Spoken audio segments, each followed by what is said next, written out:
curiouser and curiouser," cried Alice. She was so much surprised that for the moment she quite forgot how to speak good English. "Now I'm opening out like the largest telescope that ever was. Goodbye, feet."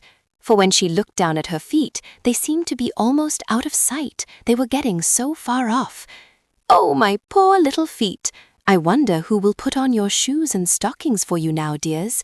I'm sure I shan't be able. I shall be a great deal too far off to trouble myself about you.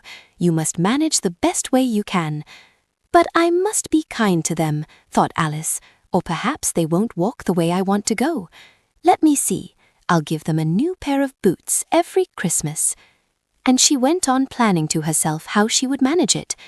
They must go by the carrier, she thought, and how funny it'll seem sending presents to one's own feet, and how odd the directions will look. Alice's right foot, Esquire, hearth rug near the fender, with Alice's love. Oh dear, what nonsense I'm talking. Just then her head struck against the roof of the hole. In fact, she was now more than 9 feet high, and she at once took up the little golden key and hurried off to the garden door. Poor Alice! It was as much as she could do, lying down on one side, to look through into the garden with one eye, but to get through was more hopeless than ever. She sat down and began to cry again. "You ought to be ashamed of yourself," said Alice. "A great girl like you," she might well say this, "to go on crying in this way. Stop this moment, I tell you." But she went on all the same, shedding gallons of tears, until there was a large pool all round her, about 4 inches deep, and reaching half down the hall. After a time she heard a little pattering of feet in the distance, and she hastily dried her eyes to see what was coming. It was the White Rabbit returning, splendidly dressed, with a pair of white kid gloves in one hand and a large fan in the other. He came trotting along in a great hurry, muttering to himself as he came, "Oh, the Duchess, the Duchess! Oh, won't she be savage if I've kept her waiting?" Alice felt so desperate that she was ready to ask help of anyone, so when the rabbit came near her, she began in a low, timid voice, "If you please, sir." The rabbit started violently, dropped the white kid gloves and the fan, and scurried away into the darkness as hard as he could go.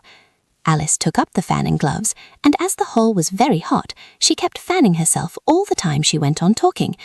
"Dear, dear, how queer everything is today, and yesterday things went on just as usual. I wonder if I've been changed in the night. Let me think. Was I the same when I got up this morning? I almost think I can remember feeling a little different. But if I'm not the same, the next question is, who in the world am I? Ah, that's the great puzzle." And she began thinking over all the children she knew that were of the same age as herself, to see if she could have been changed for any of them. "I'm sure I'm not Ada," she said, "for her hair goes in such long ringlets, and mine doesn't go in ringlets at all. And I'm sure I can't be Mabel, for I know all sorts of things, and she knows such a very little. Besides, she's she and I'm I, and oh dear, how puzzling it all is. I'll try if I know all the things I used to know. Let me see. 4 times 5 is 12, and 4 times 6 is 13, and 4 times 7 is... Oh dear, I shall never get to 20 at that rate. However, the multiplication table doesn't signify. Let's try geography." London is the capital of Paris, and Paris is the capital of Rome. And Rome, no, that's all wrong, I'm certain. I must have been changed for Mabel. I'll try and say, "How doth the little..." And she crossed her hands on her lap as if she were saying lessons, and began to repeat it.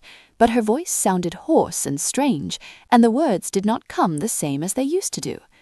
"How doth the little crocodile improve his shining tail, and pour the waters of the Nile on every golden scale? How cheerfully he seems to grin, how neatly spread his claws, and welcome little fishes in with gently smiling jaws." "I'm sure those are not the right words," said poor Alice, and her eyes filled with tears again as she went on. "I must be Mabel after all, and I shall have to go and live in that poky little house, and have next to no toys to play with, and oh, ever so many lessons to learn. No, I've made up my mind about it. If I'm Mabel, I'll stay down here. It'll be no use their putting their heads down and saying, 'Come up again, dear.' I shall only look up and say, 'Who am I then? Tell me that first, and then if I like being that person, I'll come up. If not, I'll stay down here till I'm somebody else. But oh dear," cried Alice with a sudden burst of tears, I do wish they would put their heads down. I am so very tired of being all alone here." As she said this, she looked down at her hands and was surprised to see that she had put on one of the rabbit's little white kid gloves while she was talking.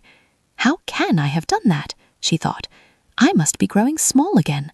She got up and went to the table to measure herself by it, and found that as nearly as she could guess, she was now about 2 feet high and was going on shrinking rapidly. She soon found out that the cause of this was the fan she was holding, and she dropped it hastily, just in time to avoid shrinking away altogether.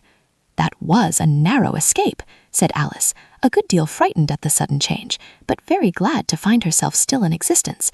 "And now for the garden," and she ran with all speed back to the little door. But alas, the little door was shut again, and the little golden key was lying on the glass table as before.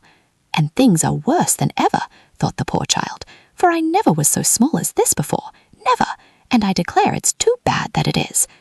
As she said these words, her foot slipped, and in another moment, splash, she was up to her chin in salt water. Her first idea was that she had somehow fallen into the sea, and in that case I can go back by railway, she said to herself. Alice had been to the seaside once in her life, and had come to the general conclusion that wherever you go to on the English coast, you find a number of bathing machines in the sea, some children digging in the sand with wooden spades, then a row of lodging houses, and behind them a railway station.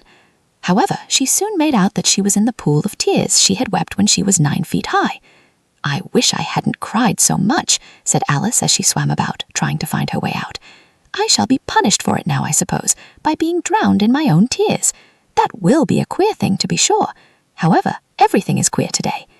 Just then she heard something splashing about in the pool a little way off, and she swam nearer to make out what it was. At first she thought it must be a walrus or hippopotamus, but then she remembered how small she was now, and she soon made out that it was only a mouse that had slipped in like herself. Would it be of any use now, thought Alice, to speak to this mouse? Everything is so out of the way down here that I should think very likely it can talk. At any rate, there's no harm in trying. So she began, "Oh, Mouse, do you know the way out of this pool? I am very tired of swimming about here, oh, Mouse." Alice thought this must be the right way of speaking to a mouse. She had never done such a thing before, but she remembered having seen in her brother's Latin grammar, "A mouse, of a mouse, to a mouse, oh, mouse." The mouse looked at her rather inquisitively, and seemed to her to wink with one of its little eyes, but it said nothing. "Perhaps it doesn't understand English," thought Alice. "I dare say it's a French mouse, come over with William the Conqueror." For, with all her knowledge of history, Alice had no very clear notion how long ago anything had happened. So she began again, "Où est ma chatte?" which was the first sentence in her French lesson book. The mouse gave a sudden leap out of the water, and seemed to quiver all over with fright. "Oh, I beg your pardon," cried Alice hastily, afraid that she had hurt the poor animal's feelings. "I quite forgot you didn't like cats." "Not like cats?" cried the mouse, in a shrill, passionate voice. "Would you like cats if you were me?" "Well, perhaps not," said Alice in a soothing tone. "Don't be angry about it. And yet I wish I could show you our cat Dinah. I think you'd take a fancy to cats if you could only see her. She is such a dear, quiet thing," Alice went on, half to herself as she swam lazily about in the pool. "And she sits purring so nicely by the fire, licking her paws and washing her face, and she is such a nice, soft thing to nurse, and she's such a capital one for catching mice." "Oh, I beg your pardon," cried Alice again, for this time the mouse was bristling all over, and she felt certain it must be really offended. "We won't talk about her any more if you'd rather not." "We, indeed," cried the mouse, who was trembling down to the end of his tail, "as if I would talk on such a subject. Our family always hated cats, nasty, low, vulgar things. Don't let me hear the name again." "I won't indeed," said Alice, in a great hurry to change the subject of conversation. Are you fond of dogs?" The mouse did not answer, so Alice went on eagerly. "There is such a nice little dog near our house I should like to show you. A little bright-eyed terrier, you know, with, oh, such long curly brown hair, and it'll fetch things when you throw them, and it'll sit up and beg for its dinner, and all sorts of things. I can't remember half of them, and it belongs to a farmer, you know, and he says it's so useful it's worth £100. He says it kills all the rats, and oh dear," cried Alice in a sorrowful tone, "I'm afraid I've offended it again." For the mouse was swimming away from her as hard as it could go, and making quite a commotion in the pool as it went. So she called softly after it, "Mouse dear, do come back again, and we won't talk about cats or dogs either if you don't like them." When the mouse heard this, it turned round and swam slowly back to her. Its face was quite pale, with passion, Alice thought, and it said in a low, trembling voice, "Let us get to the shore, and then I'll tell you my history, and you'll understand why it is I hate cats and dogs." It was high time to go, for the pool was getting quite crowded with the birds and animals that had fallen into it. There were a duck and a dodo, a lory and an eaglet, and several other curious creatures. Alice led the way, and the whole party swam to the shore.